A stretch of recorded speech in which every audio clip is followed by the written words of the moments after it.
Snooze, and I'm making bacon. This album is quite expensive on vinyl, so when I was looking through the Plastic Head distribution website and saw that this album was reissued on CD, not on vinyl yet, but on CD, I decided that I really need to buy it. Because I know the original is from 1984.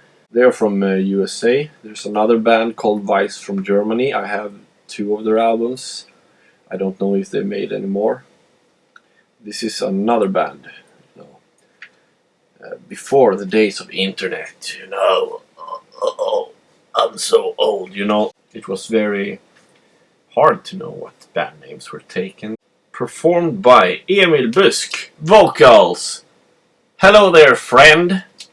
I bought it because it's my friend on vocals. And the guitarist is apparently my ex-girlfriend.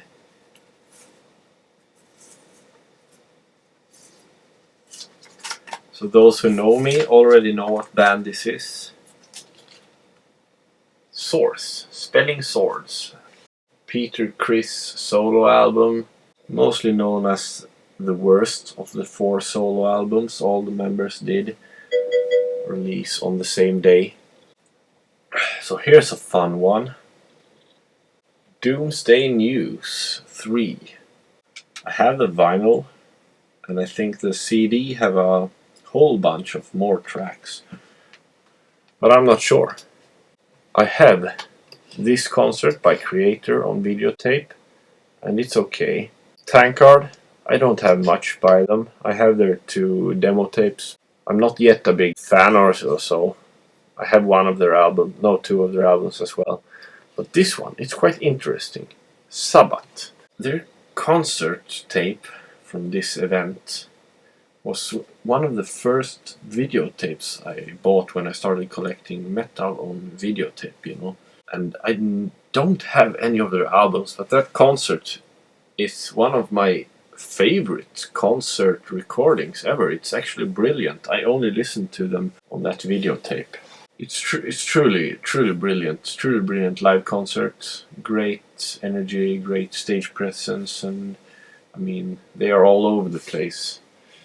I'm not sure if they play at all nowadays, but I think the members have moved on to other projects like Andy Sneap. Yeah, let's see what that guy is into. So he produced a bunch of albums, okay. Has produced Cradle of Filth, Megadeth, Judas Priest, Exodus, Onslaught, Megadeth, Accept, Testament, Amon Amarth, Saxon, Accept again, Judas Priest. I mean, yeah. So he produced some albums for big and legendary bands, but well, he started out in that little thrash band. So the next one is this one, Bullet. I remember when that album came out, you got a song with the Sweden Rock magazine, and I listened to that song a lot. And like, I'm totally gonna listen to this band a lot now, you know. Like, it seemed like something I wanted to listen to, but I ended up never doing it. I actually had their demo tape before, but other people needed that tape more than me, and I needed the money more than the tape, so I sold it. Here's a band that I mentioned in my previous video, CJSS. Yeah, it's the initials of all the members' last names. This is quite fun. I have their 2 first albums. Both were released in 1986. Yeah, David T. Chastain was really creative during the 80s.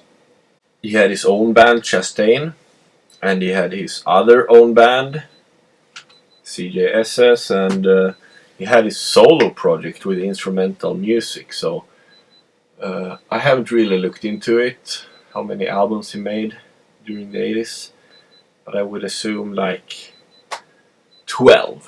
So 5 albums with Chastain, 2 albums with the CJSS. 3 solo albums, that makes it 10.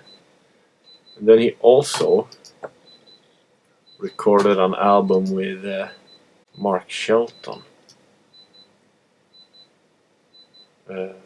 So that's 11. It's from 1988. And he also was in a band called Spike that did an album in 1983. That's 12. I fucking guessed 12 albums. The thing is, I didn't know about this album until I saw it in a store. And I'm like, what? What the fuck is this? I didn't know they made an album, or is it a compilation of like demo recordings or something? No. It's the 3rd album. I didn't know it existed. It's only 20 years old. So it's kinda new. I only heard it once and it wasn't that brilliant. I mean, if you make 2 albums in 1986 and 1 album 14 years later, while your other band also is kinda bad, I didn't expect too much, but I'm gonna have to listen to it more. So what do I see here? It's released on Pavement Music in Sweden. That's interesting. Hope that this is the Swedish version I have. It would be cool. Yes, the numbers are matching. The little invisible numbers here, they are the same as the ones written here. So that's good. I recognize this from like someone mentioned it in a chat group. And I looked at it and I saw, okay, they get great hairstyles, German names. 1994.